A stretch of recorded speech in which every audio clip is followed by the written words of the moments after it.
Iglesia Bíblica Sogamoso.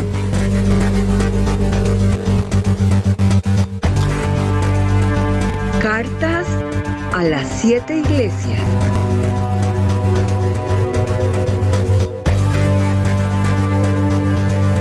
Apocalipsis 1 al 3.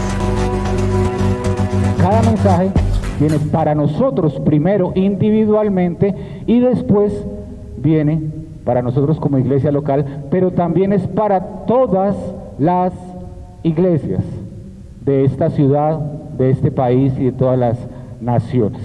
Entonces, la semana pasada estuvimos hablando de un animalito y vamos a hablar de otro animalito.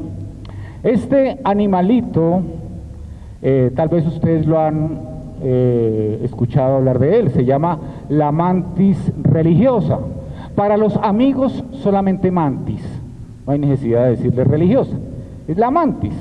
Es un insecto de tamaño mediano, dice la enciclopedia, aproximadamente de 6 a 7 centímetros, y que es tiene un tórax largo y unas antenas delgadas. Allí la pueden ver, las antenas no aparecen en la foto.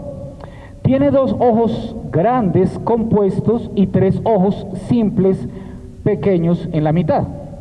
La cabeza puede girar 180 grados y sus patas delanteras, que mantiene recogidas, por eso le dicen mantis religiosa, parece que estuviera en posición de oración permanentemente, están provistas de espinas para sujetar a sus presas. Estos son animales solitarios, excepto cuando es la época de reproducción. Una de las cosas que hace de la mantis un insecto bastante singular es la manera como se aparea. Todo este acto inicia con la hembra atrayendo, seduciendo al macho, a los machos. ¿Cómo lo hace? Sencillamente segrega unas feromonas y los machos seducidos caen rendidos a sus pies. Cuando más de un macho quiere estar con la misma hembra, ¿qué creen que sucede? Duelo a muerte. Hasta que uno de los dos muere, tiene derecho a estar con la hembra. La seducción es tal que el uno mata al otro y busca a la hembra. Durante el proceso de copulación, la hembra de esta especie hace algo bien interesante. Devora la cabeza de su compañero, mientras que se encuentran en ese proceso de copulación. Dense cuenta de dónde viene el dicho de cuidado, pierdes la cabeza con esa mujer.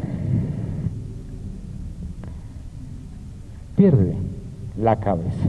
Y algunas comen más allá de la cabeza, otras partes del cuerpo.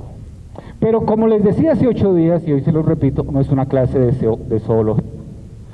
¿Por qué estamos hablando de la mantis religiosa? Porque tiene mucho que ver con lo que hoy vamos a ver en esta carta a la iglesia, en la cual vamos a reflexionar el día de hoy. El título de la reflexión de hoy es seducción. Seducción. Una seducción que puede matar, que nos puede hacer perder no solo la cabeza, sino toda nuestra eternidad. Seducción. Hoy vamos a continuar con Apocalipsis capítulo 2.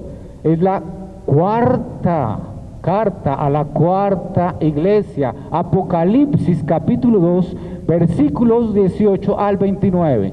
Apocalipsis capítulo 2, versículos 18 al 29. Y hoy vamos a tener nuestros oídos bien abiertos y nuestros ojos bien abiertos para tener cuidado con el tipo de seducción que vamos a revisar hoy. Bueno, entonces, abróchense los cinturones y vamos a entrar ya al texto para hoy. Apocalipsis capítulo 2, versículo 18 dice así: escribe al ángel de la iglesia en Tiatira. Este es el destinatario. El ángel, recordemos, ¿cuál es el ángel? Pastor, el predicador, los ancianos encargados de llevar el mensaje. La palabra ángel quiere decir mensajero, los encargados o el encargado de llevar el mensaje a la iglesia. ¿De la iglesia de dónde? De Tiatira. Y hemos pasado por unas iglesias importantísimas, maravillosas, espectaculares, pero hoy llegamos a la iglesia de Tiatira, y está en el mapa. Era la iglesia más, o mejor, la ciudad más pequeña de todas las ciudades donde están las iglesias a las cuales Jesús les envía estas cartas. Y también es la de menos importancia. Una ciudad, pues hay una población, pues no muy rimbombante, no muy llamativo, no era un puerto como lo era Éfeso, como lo era Pérgamo, no era una capital, no era una ciudad libre, era una ciudad que estaba dominada por el Imperio Romano, manejada desde afuera. No se destacaba como un centro cultural, ni tampoco era un lugar de esparcimiento. Realmente no era una ciudad que la gente quisiera ir a visitar, los que vivían allí. Pero en la historia también muestra algo. Estas son las ruinas de Tiatira. No hay registro de que los cristianos de Tiatira fueran perseguidos de una manera sanguinaria. Miren qué interesante. Las primeras 3 ciudades o las primeras 3 iglesias a las cuales se envió la carta eran ciudades donde los cristianos eran unas situaciones bastante complicadas. Tiatira no. Tiatira no sufrió una persecución así que llamara la atención. Era una ciudad que estaba en una planicie, que estaba en el centro de un valle, y esto la hacía ideal para la industria. Por ser plana, pues era muy fácil construir industrias. Pero era una ciudad de carretera. Y por allí pasaba una de las carreteras más importantes de Asia Menor.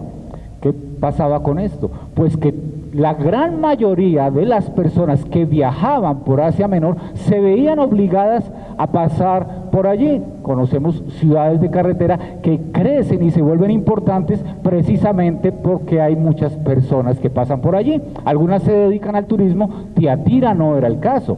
Tiatira se dedica a la industria. Es un centro de negocios, es un centro de intercambio importante. Allí se fabricaban muchas cosas. Allí había muchos tipos de industria. Había la industria de la lana, la industria de las telas teñidas.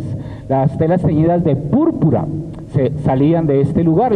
Las telas teñidas de púrpura solamente las utilizaban personas muy ricas. Ustedes recuerdan que solamente los reyes usaban la tela púrpura, porque el proceso para fabricar el color púrpura era bastante dispendioso y la materia prima era muy difícil de conseguir. Por lo tanto, eso encarecía la fabricación de esta tela. También allí había fábricas de lino, de ropa, había curtidores que trabajan los curtidores?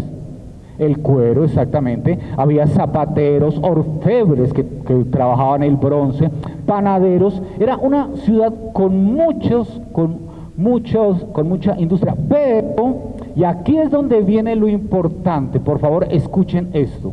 Era una ciudad que se manejaba por gremios. Había el gremio de los panaderos, el gremio de los zapateros, el gremio de los fabricantes de ropa, el gremio de los que hacían telas púrpura, y gremio a gremio. Y la ciudad de Tiatira había conformado cada uno de estos gremios o sindicatos, podemos decir también de esa manera, que era tan cerrado y se cuidaba tanto, precisamente porque era una ciudad que no tenía mucho atractivo, que tenían que sobrevivir, que la persona que no pertenecía a un gremio, el comerciante que no pertenecía a un gremio, era difícil que pudiera salir adelante. Si tú eres zapatero y no perteneces al gremio de los zapateros, vas seguramente a no vender tus zapatos, porque todos los zapatos se van a vender a través del gremio, lo mismo los panaderos, lo mismo las telas y cada uno de ellos, los orfebres. Tenía obligatoriamente que pertenecer a un gremio. Bueno, ¿y qué tiene eso de malo? Pues que cada gremio tenía su propia deidad patronal.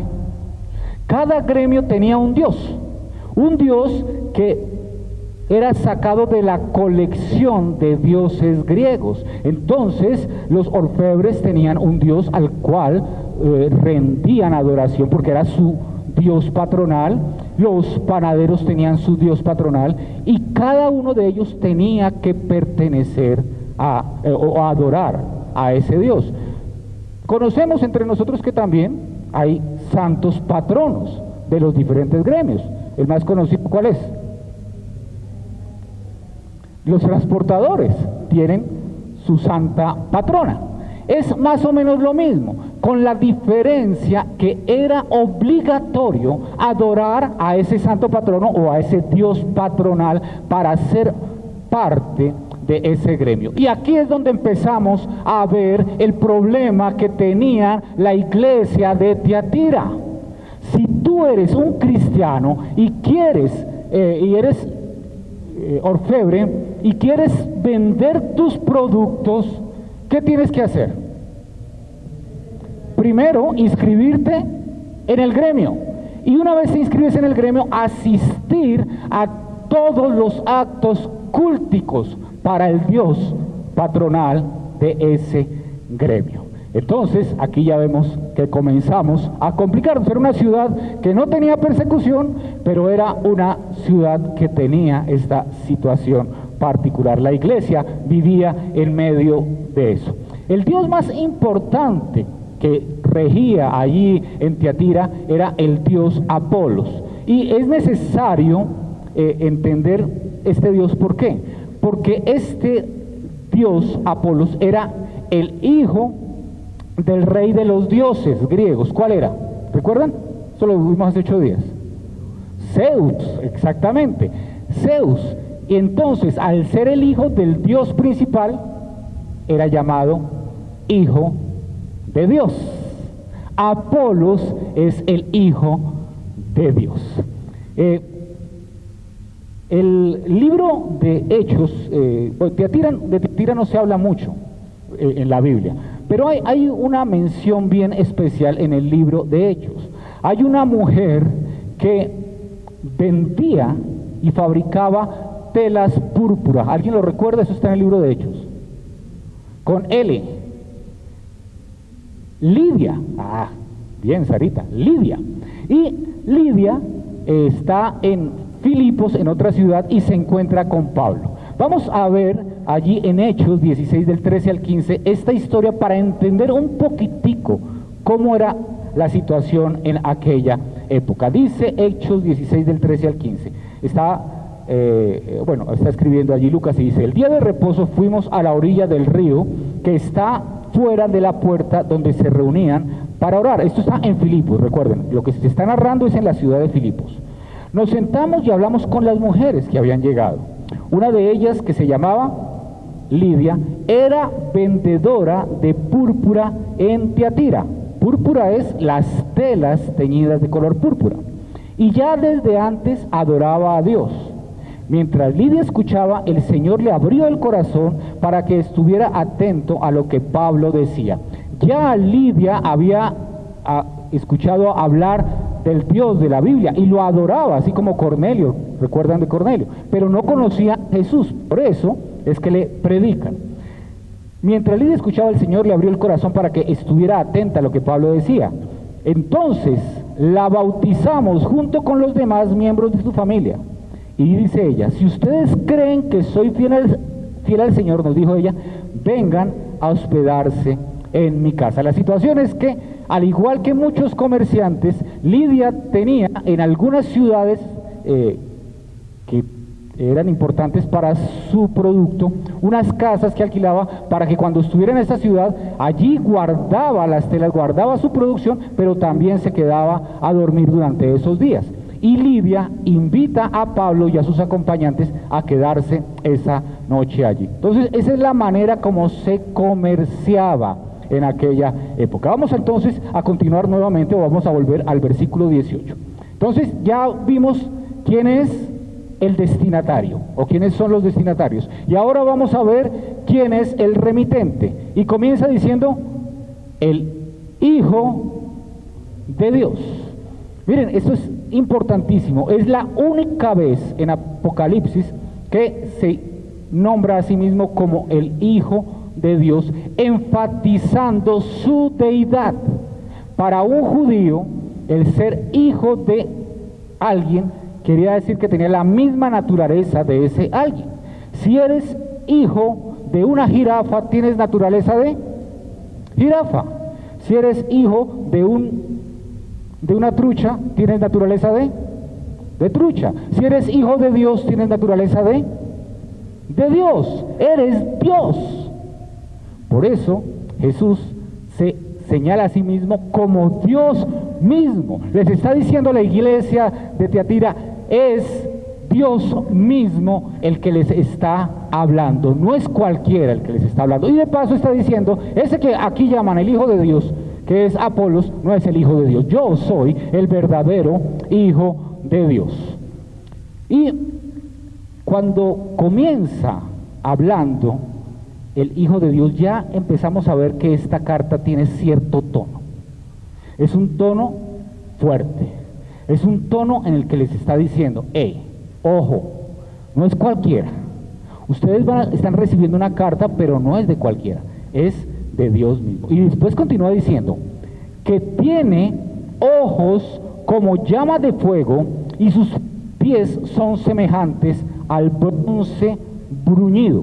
O sea, el Hijo de Dios, que tiene estas características, estos ojos y estos pies, dice esto. Y comienza señalando él mismo una característica que ya le había dicho en el capítulo 1. Tengo ojos, ¿de qué? De fuego. El fuego en la Biblia normalmente está enfatizando el juicio de Dios. Por eso empieza esta carta diciéndole, el Hijo de Dios, que tiene unos ojos que lo escudriñan todo, que tiene unos ojos que lo juzgan todo, que tiene unos ojos que ven hasta lo más profundo de cada uno de ustedes, que ve hasta lo más profundo de la iglesia de Tiatira, ese es el que les está hablando. Pero no solamente eso, les está diciendo, el que tiene sus pies semejantes al bronce bruñido. Y esta descripción, el bronce bruñido es el que ha sido pasado por el fuego hasta alcanzar una pureza que le da un brillo especial.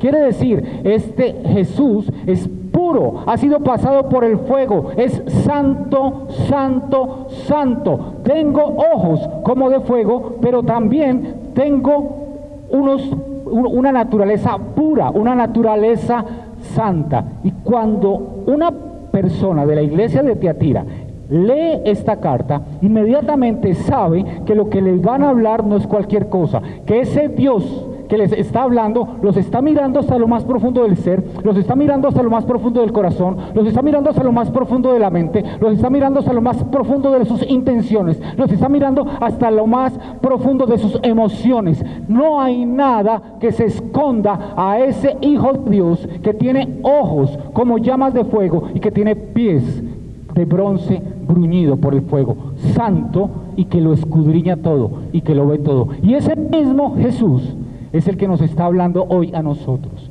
Él nos conoce absolutamente todo. Él sabe todo de nosotros. Él sabe lo más profundo de nuestras intenciones. Él sabe lo más profundo de nuestro corazón. Él sabe cómo vivimos la vida los 7 días de la semana, 24 horas al día, cada minuto, cada segundo de nuestra vida, de nuestras intenciones, de nuestros pensamientos. Los conoce Jesús. A Él no le podemos esconder nada. Por eso continúa el versículo 19 diciendo, yo conozco tus obras, porque Él lo conoce absolutamente todo. Usted a todas las iglesias, Él le dice, yo conozco dónde moras, yo conozco tus obras, yo conozco lo que tú haces. Y el Señor conoce cada iglesia, el Señor conoce esta iglesia, nos conoce a cada uno de nosotros, porque para Él no hay diferencia. Para Él no hay diferencia si la iglesia está en una ciudad grande e importante o en una ciudad pequeña, de paso. Para Él no hay diferencia si es una iglesia con miles de personas o una iglesia de 5 personas. Para Él no hay diferencia. Él le dijo, yo conozco tus obras a Éfeso, que era una ciudad importantísima, y conoce que es una gran institución como iglesia, pero que ha perdido su primer amor. Él le dice, yo conozco a Esmirna, que era la ciudad más hermosa, pero Jesús sabe que es una iglesia sufrida, es una iglesia que lo ha entregado todo por amor a Jesucristo. Él le dice, yo conozco a Pérgamo, que es la ciudad más culta, como lo habíamos hace 8 días, pero sabe que es una iglesia que no tiene integridad. Y Él nos conoce a nosotros y conoce lo que Él puede alabar de nosotros como iglesia, pero también lo que Él tiene que señalarnos como iglesia, en dónde estamos fallando y en dónde estamos siendo infieles como iglesia. Él lo conoce absolutamente todo. Jesús te conoce, Jesús me conoce. No nos podemos esconder de Él, no nos podemos salir el domingo de acá y vivir una vida diferente o igual y pensar que Jesús no nos conoce. Jesús nos conoce, Él sabe quiénes somos. Él sabe que está viviendo, entendiendo y creciendo cada uno de nosotros. Dice el versículo 19 a continuación, dice, yo conozco tus obras. ¿Cuáles son las obras? Tu amor, tu fe, tu servicio y tu perseverancia. Y cuando uno ve estas obras, dice, wow, qué iglesia tan espectacular.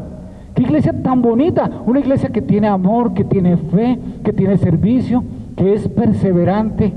¡Wow! Impresionante.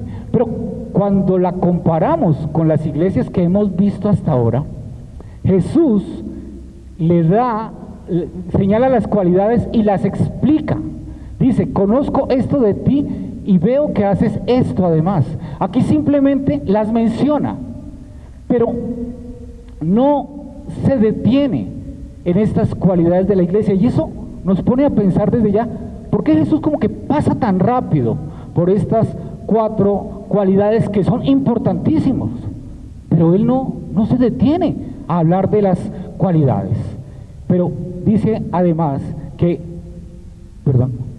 tus obras recientes son mayores que las primeras. Y hasta ahora todo parece bien, porque la iglesia está viviendo como debe vivir una iglesia, como debe vivir un creyente, una vida de crecimiento continuo en el Señor, una vida desde que nacemos de nuevo, porque antes de nacer de nuevo no somos cristianos, no somos iglesia, desde que nacemos de nuevo hasta que vamos caminando con Él y vamos cada día pareciéndonos más al carácter de Jesucristo. Y esa es la labor de una iglesia, ir creciendo juntos. Y para eso es que el Señor también ha puesto unas personas para enseñar su palabra. En Efesios 4, del 11 al 15, lo dice claramente, la letra está un poco pequeña, pero ustedes pueden leerlo en sus Biblias, dice así: ahora bien, Cristo dio a la iglesia, ¿qué dio? Cristo da a la iglesia apóstoles, profetas, evangelistas y pastores y maestros. Entonces, estas personas a lo largo de la iglesia, los profetas del Antiguo Testamento, los apóstoles, los evangelistas o misioneros y los pastores y maestros, que es uno solo pastor y maestro, tenemos una misión bien importante. Dice, ellos tienen la responsabilidad de preparar al pueblo de Dios para que lleve a cabo la obra de Dios y edifique la iglesia, es decir, el cuerpo de Cristo. ¿Cuál es la responsabilidad? Preparar al pueblo de Dios, enseñar al pueblo de Dios, mostrarles en la palabra qué es lo que quiere Dios. Y miren lo que dice el versículo 13: Este proceso continuará hasta que todos alcancemos tal unidad de nuestra fe y conocimiento del Hijo de Dios, que seamos maduros en el Señor, es decir, hasta que lleguemos a la plena y completa medida de Cristo. Desde que nacemos como hijos de Dios, desde que nacemos de nuevo, comienza un proceso a través de la iglesia. Por eso es importante ser parte de la iglesia, no asistir a servicios, ser parte de una iglesia, caminar juntos, crecer juntos, animarnos juntos, estudiar la palabra juntos. ¿Por qué? Porque en medio de su iglesia el Señor ha puesto personas, ¿para qué? Para edificar la iglesia, hasta que todos alcancemos ese conocimiento, seamos maduros en el Señor. 14, entonces ya no seremos inmaduros como los niños, no seremos arrastrados de un lado a otro, ni empujados por cualquier corriente de nuevas enseñanzas. No nos dejaremos llevar por personas que intenten engañarnos con mentiras tan hábiles que parezcan verdad. ¿Por qué no creces? ¿Por qué sigues inmaduro? ¿Por qué cualquier persona te llega con un cuentazo y te dice que la Biblia dice eso y dices, ah, sí, qué bueno, entonces yo corro tras eso? Porque no caminas con tu iglesia, no creces con tu iglesia, no permites que el Señor te edifique por la iglesia. Es necesario que crezcamos juntos como iglesia para que no seamos inmaduros como niños. 15. En cambio, hablaremos la verdad con amor, y así creceremos en todo sentido hasta parecernos más y más ¿a quién? A Cristo.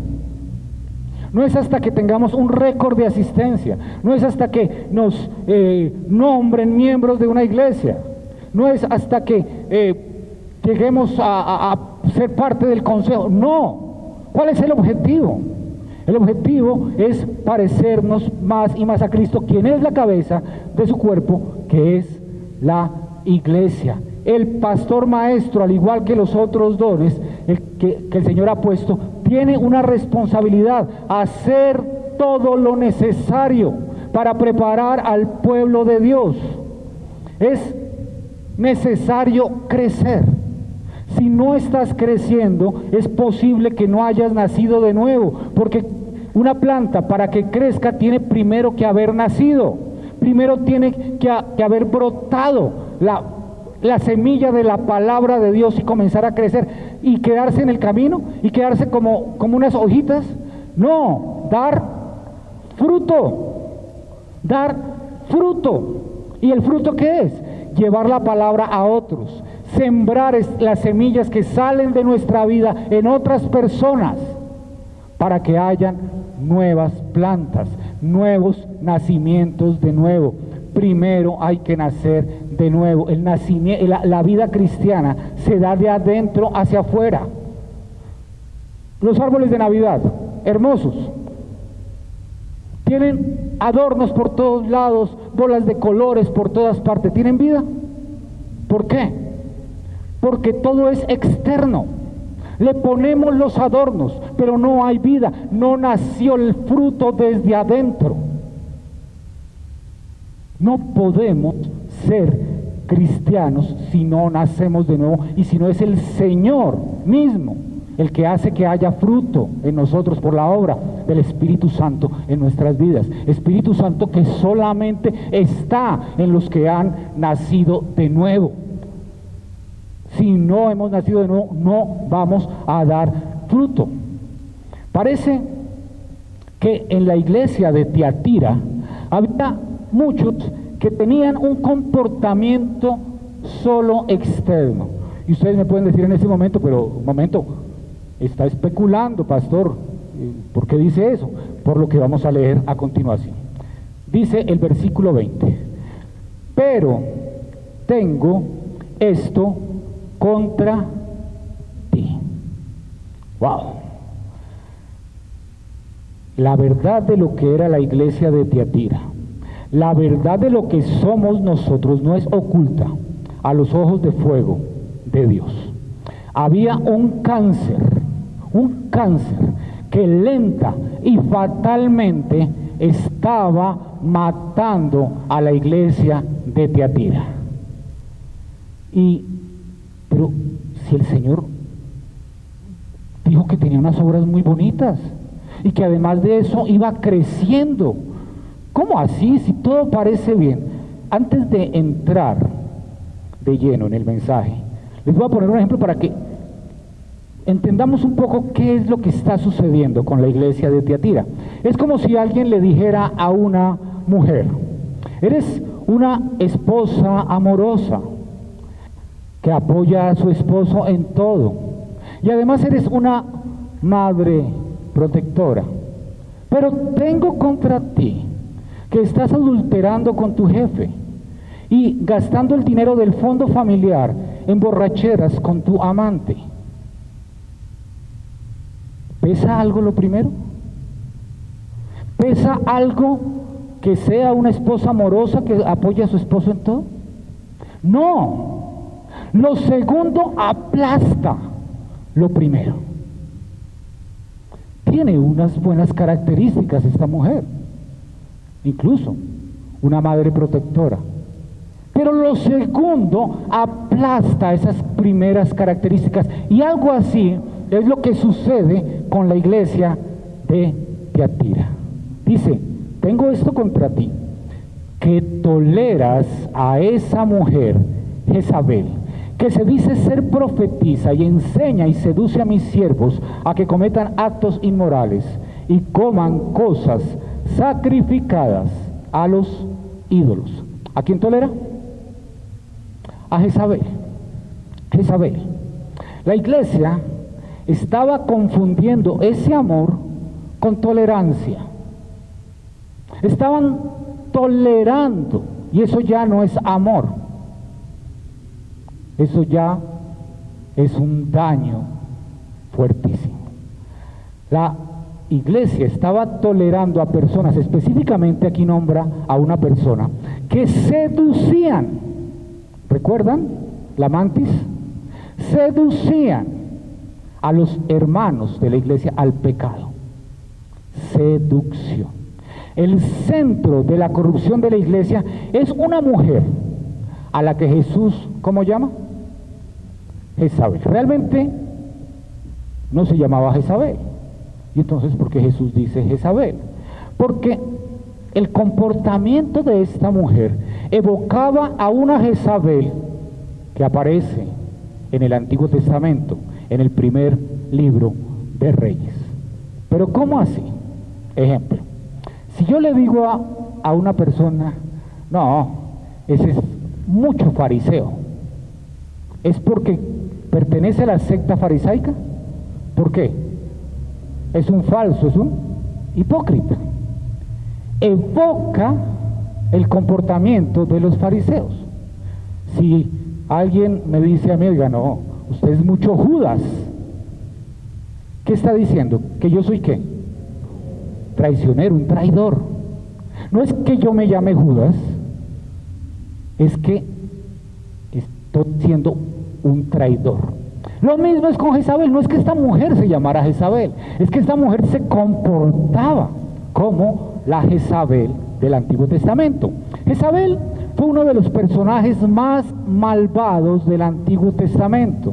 Esta mujer intentó combinar la adoración de Israel al verdadero Dios con el culto a los Baales, a Baal, a un dios demoníaco, para resumirlo rápidamente. Jezabel era hija de un rey de un sitio que se llamaba Sidón, un sitio muy rico, un sitio con una flota mercante muy importante que manejaba un comercio muy grande. Y el rey de Israel, que se llamaba Acab, tal vez el rey más malo que tuvo Israel, bueno, a veces dicen que el hijo fue peor que él, bueno, era hijo de él y de Jezabel, pudo ser peor, pero Acab, que era un rey muy malo, ve la oportunidad de que Israel se enriquezca. ¿Cómo? Asociándose con Sidón. Dice: la manera de asociarme con Sidón es que voy a casarme con la hija del rey de Sidón, que ¿cómo se llama? Jezabel. Entonces va hace las negociaciones y se casa con la hija, con la princesa de Sidón, la hija del rey de Sidón. Y claro que le fue muy bien, el comercio comenzó a crecer, Israel comenzó a enriquecerse, más y más comercio había. ¿Por qué? Porque tenían a su disposición la flota marina, la flota mercante de Sidón. Podía ir y venir comercio permanentemente y estaban felices. Pero Jezabel era profetisa, era sacerdotisa ¿de quién? Del dios Baal. ¿Qué hizo ella? Con sus encantos convenció a Acab de empezar a adorar a Baal dentro de Israel. Y le dijo, mira, desde que yo me casé contigo, han mejorado los ingresos, el comercio. Eso es porque Baal está ayudando. Lo más justo es que pongamos un impuesto para que vaya a los sacerdotes de Baal. Claro, pusieron el impuesto y 400 sacerdotes de Baal comenzaron dentro de Israel a adorar a Baal. A tal punto que la adoración a Baal se volvió casi común dentro de Israel. Las personas ya no adoraban al Dios de Israel, sino preferían adorar a Baal. Además, mucho dinero iba para estos sacerdotes y también para Jezabel. Jezabel prácticamente regía la vida espiritual de Israel, y al punto que sin pensarlo empezó a perseguir a todo lo que tuviera que ver con la adoración al verdadero Dios. Esa era Jezabel. ¿Y por qué no había resistencia de los israelitas? ¿Por qué, si los israelitas sabían que Dios les había mandado específicamente a no adorar a otros dioses, por qué lo adoraban? Porque si hacían eso, se rompían las relaciones con Sidón y el comercio se venía al piso.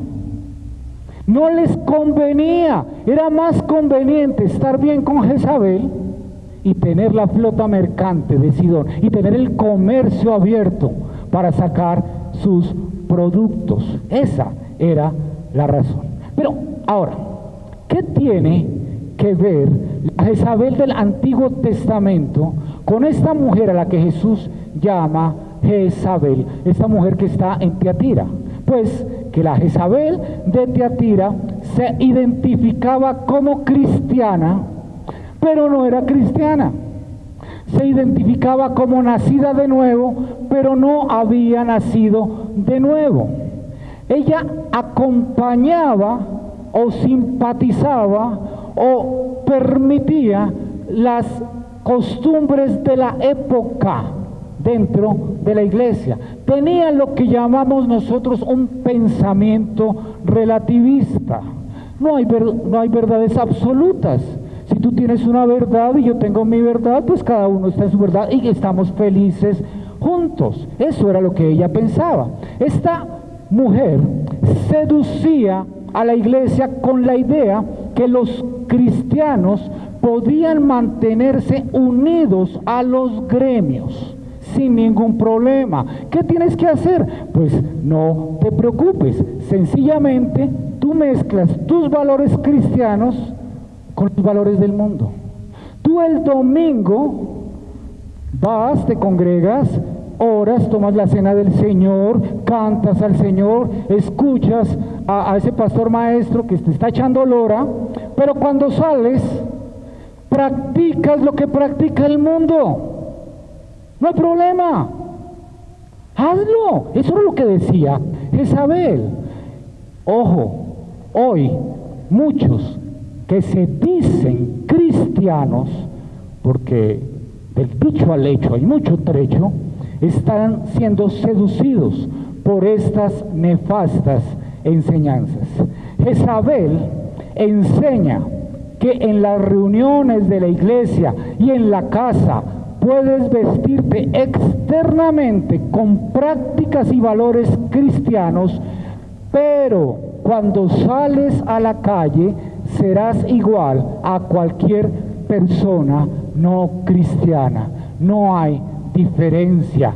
Sé cristiano solamente cuando estás en los servicios. Sé cristiano o compórtate como cristiano solamente cuando estás en el grupo en casa. Tal vez en casa para que te vea tu esposa, tus hijos. Pero cuando salgas, vive como cualquier persona del mundo.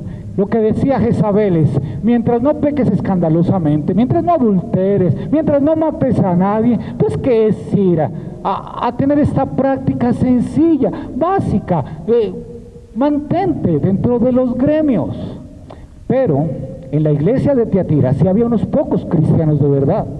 Y esos pocos cristianos de verdad, como lo vamos a ver más adelante, estaban manteniéndose firmes, pero tenían un problema.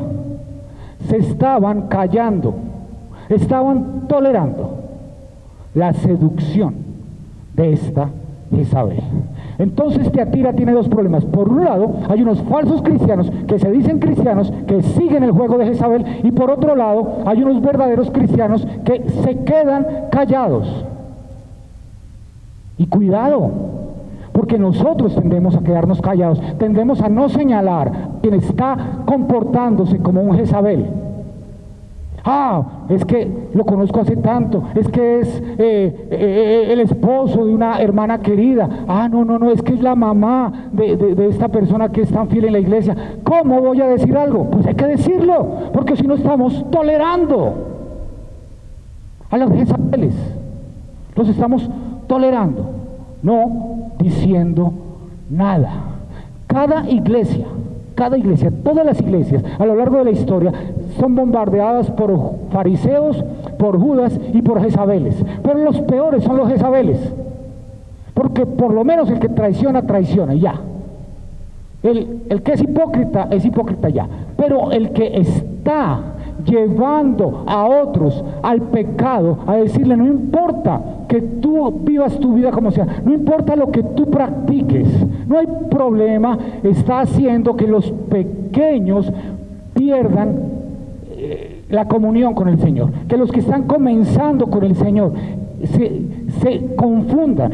Y Jesús dijo: más vale que te ates una piedra de molino al cuello y te lances al mar, antes que hagas caer a uno de estos pequeños. Y cuando habla de los pequeños, son de las personas que están comenzando a seguir a Jesús. Gravísimo el pecado de Jezabel. Los Jezabeles te dicen: podemos ser cristianos, pero tampoco hay que exagerar. Es que el pastor, es que los ancianos son muy exagerados en lo que hablan. ¿Qué nos vamos a poner cuidado en eso? ¿Qué te dice un Jezabel? Tampoco es que estoy apostatando por pagarle a la policía para que no me ponga un parte. Tampoco, eso es tan grave. Además, estoy descongestionando las filas de la oficina de tránsito, estoy haciendo un favor. Eso te dice un Jezabel. ¿Qué más te dice un Jezabel? Te dice: no estoy matando a nadie por pagarle a mi empleada sin darle lo del subsidio de transporte ni afiliarle a la salud. Antes que agradezca que le estoy dando trabajo. Eso te dice un Jezabel. Un Jezabel te dice: pero ¿qué tiene de malo unos traguitos?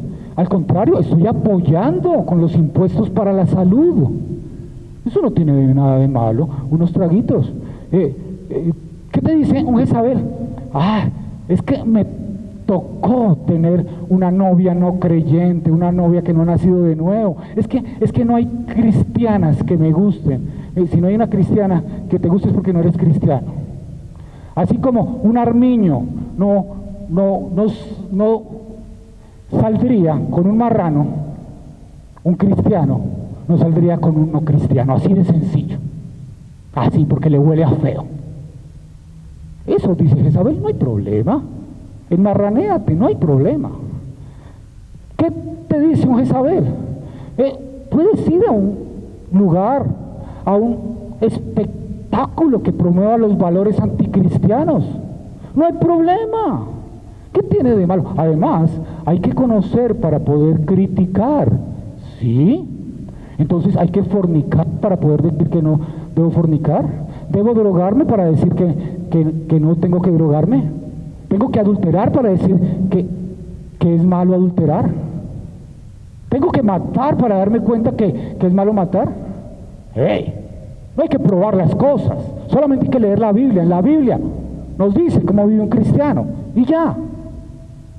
Pero los Jezabeles nos relativizan la verdad y nos dicen, hey, no hay problema, no le hagas caso a esa gente, radicales, exagerados. No, ¿saben qué? La enseñanza de Jezabel se puede resumir en lo siguiente: cásate con Jesús y adultera con la sociedad anticristiana. Eso es Jezabel. Dice, sí, Señor, yo me caso contigo, pero yo sigo adulterando con lo que me gusta, con el chisme, con la mentira, con la vanidad, con el adulterio real, con la pornografía. Yo sigo adulterando, no tengo problema, no hay problema. Pero ¿saben algo? Quien hace eso muy seguramente no tiene al Espíritu Santo. Quien puede vivir este tipo de vida diciendo que se casó con Jesús pero sigue adulterando con el mundo, no tiene al Espíritu Santo. Porque es que el Espíritu Santo es el que nos lleva a la santidad. El Espíritu Santo es el que nos convence de pecado, de justicia y de juicio. Y una persona que no ha nacido de nuevo, pues no tiene al Espíritu Santo, sencillamente. Un antiguo cristiano llamado Tertuliano escribió sobre los cristianos que vivían del comercio y que estaban conectados con la idolatría pagana. Él decía, Tertuliano, que un pintor podría encontrar trabajo en templos paganos, o un escultor podría ser contratado para hacer una estatua de un dios pagano, y se justificaban diciendo, esto es de lo que vivo y debo vivir. ¿Y saben qué respondía Tertuliano? Vivere con aves. Yo sé que no entendieron, yo tampoco entendí cuando lo leí. Tienes que vivir. Es que si no hago lo que es pagano, ¿de qué voy a vivir? Y es que tienes que vivir. ¿Acaso cuando naciste de nuevo no dijiste, muero si es necesario, pero no traiciono a Cristo? Porque por encima de todo está Jesús. Tienes que vivir. Entonces, todo lo que vemos en la historia, cada persona que vemos que fue sacrificada, que fue llevada a una fogata para ser quemado vivo, cada persona que fue crucificada viva, cada persona que fue decapitada, que fue lanzada a los leones, ¿qué fue lo que dijo? Es que tengo que vivir. No, porque para mí el vivir es Cristo y el morir es ganancia. No tenemos que negociar. No. Y si seguimos tolerando, nos puede pasar lo que le pasó a la iglesia de Tiatira. Versículo 21. Le he dado tiempo para arrepentirse y no quiere arrepentirse de su inmoralidad. Jezabel está allí y Jesús le ha dado tiempo. Dice, mira, has leído la Biblia, has recibido la predicación del ángel de Tiatira, del predicador de Tiatira, estás en medio de unos cristianos que sí están siendo fieles. Y por más que oyes y oyes la palabra bendita de Dios, no quieres arrepentirte. Te he dado tiempo. Te he dado tiempo. El juicio va a llegar. El juicio va a llegar. Y si no lo crees, es porque no le crees a la palabra de Dios. Y si no le crees a la palabra de Dios es porque el Espíritu Santo no está en ti, porque el Espíritu Santo es el que te explica la palabra de Dios.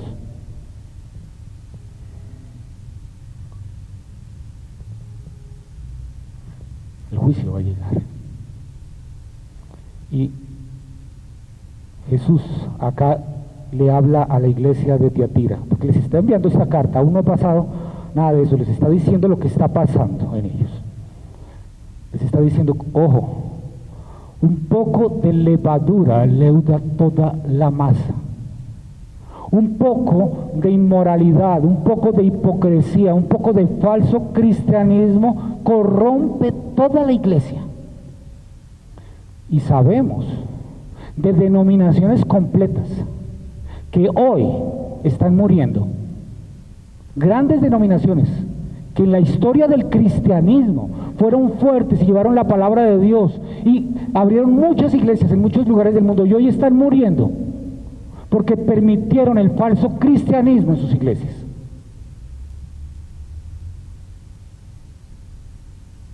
El juicio llega.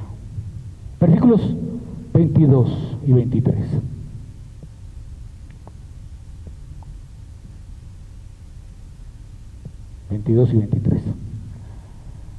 Por eso la postraré en cama, y a los que cometen adulterio con ella los arrojaré en gran tribulación, si no se arrepienten de las obras de ella. A sus hijos mataré con pestilencia, y todas las iglesias sabrán que yo soy el que escudriña las mentes y los corazones, y les daré a cada uno según sus obras.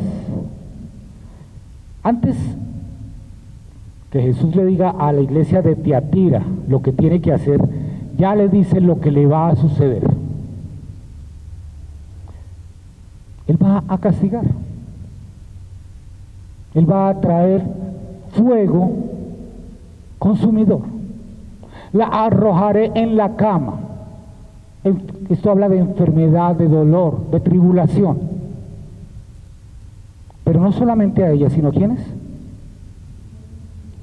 A los que adulteran con ella. Y cuando aquí está hablando de adulterio, no se está refiriendo de adulterio físico. Tal vez, posiblemente lo había, porque recuerden que las prácticas de los dioses de esa época incluían orgías. Pero lo que está hablando acá es de casarse con Cristo y adulterar con los gremios, adulterar con el mundo. Es burlarse de Dios, es decir, yo soy cristiano 2 horas o 4 horas a la semana y el resto yo soy de tal gremio, yo hago lo que quiera con mi vida.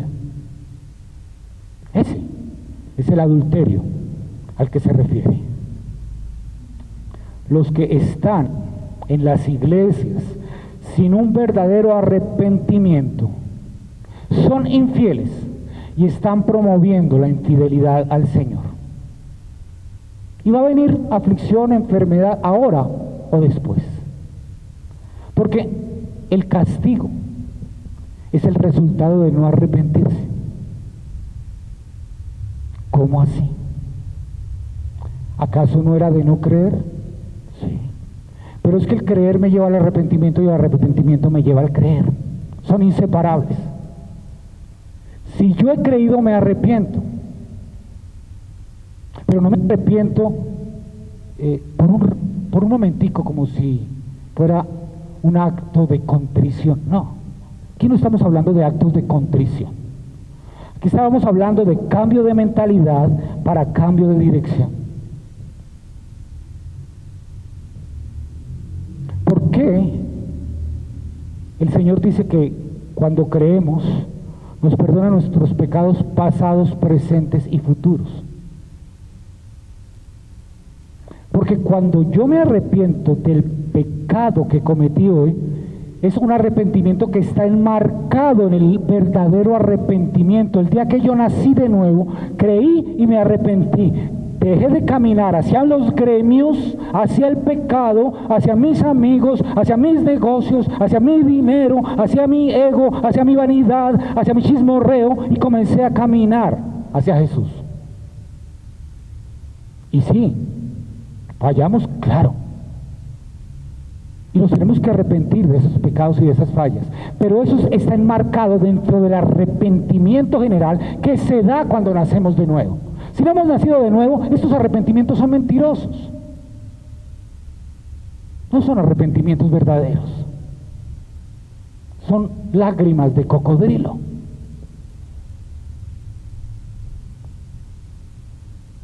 a sus hijos mataré con pestilencia. Mire, todos vamos a morir, pero aquí lo que está hablando es que es una muerte fea, horrorosa.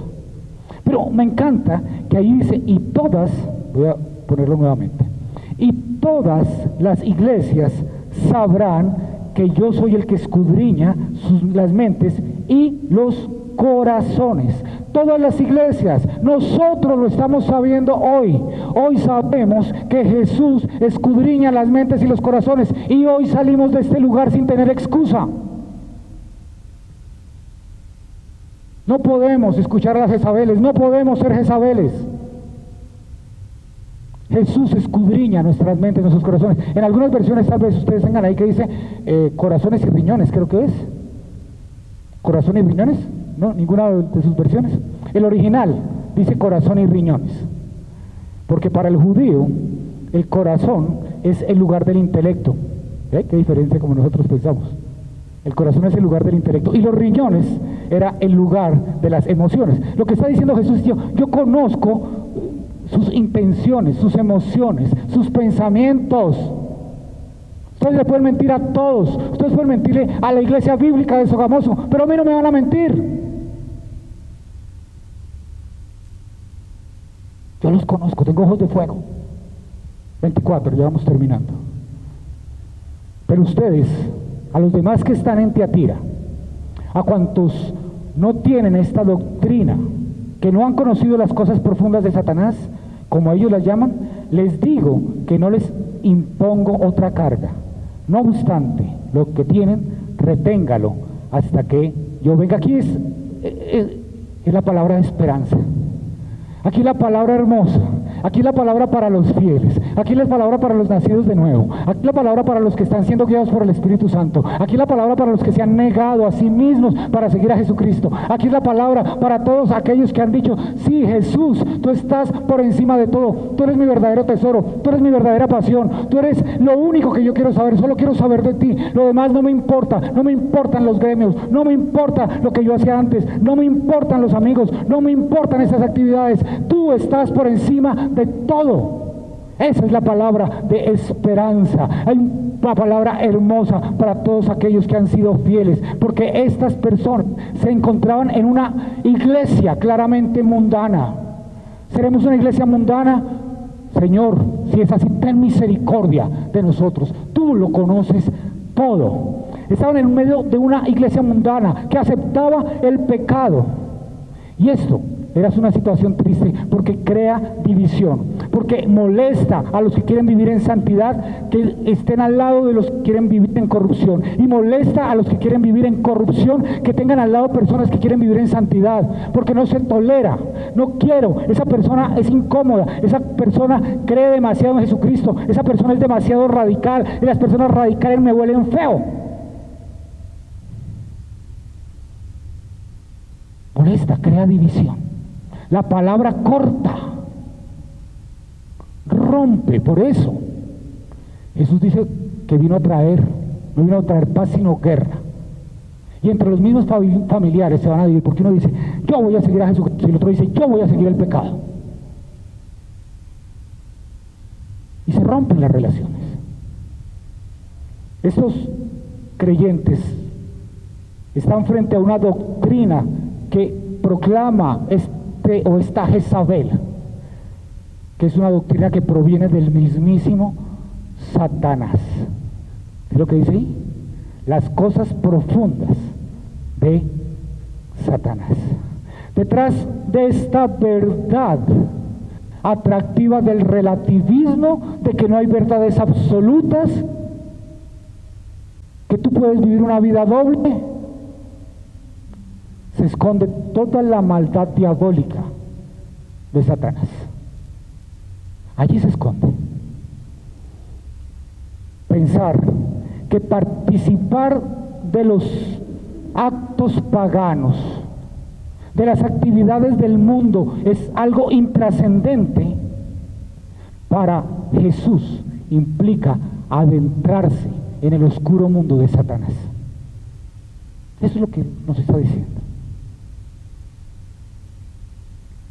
Al no participar de lugares costumbres, diversiones que se oponen a los valores cristianos, tampoco participas de las cosas profundas de Satanás. Ay, pero ¿qué tiene esto? Si no estoy matando a nadie, estás participando de las cosas profundas de Satanás. Quienes permanecen fieles a Jesús y sus mandamientos, ¿qué les dice Jesús? Lo que tienen, reténganlo. Mantengan esa fidelidad hasta que yo regrese. Al vencedor, al que guarda mis obras hasta el fin, le daré autoridad sobre las naciones y las regirá con vara de hierro, como los vasos del alfarero son hechos pedazos, como yo también he recibido autoridad de mi Padre. ¿A qué le da a los vencedores de Tiatira? Autoridad. Van a compartir conmigo mi gobierno terrenal cuando yo regrese, pero lo van a hacer con vara de hierro, con firmeza. Con firmeza. La iglesia de Tiatira, con esto que les está diciendo Jesús, si vencemos vamos a gobernar con vara de hierro. Desde ya tenemos que andar con vara de hierro, y nosotros como iglesia tenemos que ser una iglesia que tenga una vara de hierro. Discernir si hay Jezabeles entre nosotros. Discernir si hay personas que están escuchando estas Jezabeles y están adulterando con Jezabel. Tenemos que hacerlo. Mantengámonos firmes ante la seducción de Jezabel. Ya penúltimo versículo 28. Y le daré el lucero de la mañana. ¡Wow! ¡Qué promesa tan maravillosa! ¡Qué promesa tan hermosa la que tiene esta iglesia! El lucero de la mañana, en otras versiones dice la estrella de la mañana. Y fácil, sencillo, la misma Biblia nos lo explica. Ahí en adelante, Apocalipsis 22, 16, dice: yo, Jesús, he enviado a mi ángel a fin de darles a ustedes testimonio de estas cosas para las iglesias. Miren, yo soy la raíz y la descendencia de David, el lucero resplandeciente de la mañana, o la estrella resplandeciente de la mañana. Atención, Jesús es la mayor riqueza que podemos tener. No vale la pena seguir los falsos tesoros de este mundo. No vale la pena. Tenemos la mayor riqueza y Él ha prometido a los que seamos fieles. Seamos fieles, no nos dejemos convencer por los Jezabeles. 29, con este terminamos. El que tiene oído, oiga lo que el Espíritu dice a las iglesias. ¿Tenemos oído? Si aquí hay alguien que se está dejando seducir por un Jezabel, hey, ¿tienes oído? Si aquí hay un Jezabel, hey, ¿tienes oído? Y si aquí hay vencedores fieles, ¿tienen oído?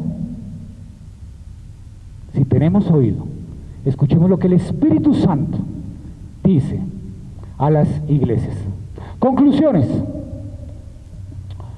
La seducción a ser cristianos únicamente en las reuniones eclesiales y en ciertos lugares, pero vivir como no cristianos el resto del tiempo, nos va a perseguir siempre, porque nos gusta. Qué chévere quedar bien con las personas de la iglesia y quedar bien con mis familiares que no son cristianos. Qué bien quedar bien con mis compañeros de trabajo que no son cristianos. Quedar bien con los demás. Que eso quisiéramos, pero es que Jesús no lo permite. Muchos han sido tan seducidos que viven así. Y lo peor, una persona que vive así se convierte en Jezabel, porque le enseña a los demás a no ser radical, a vivir vidas mediocres, espirituales, a tener doble cara.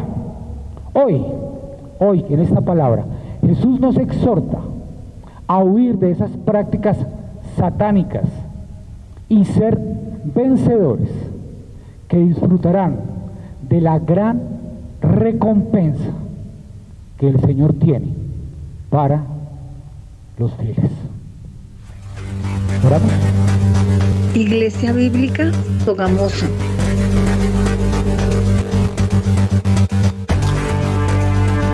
Cartas a las 7 iglesias.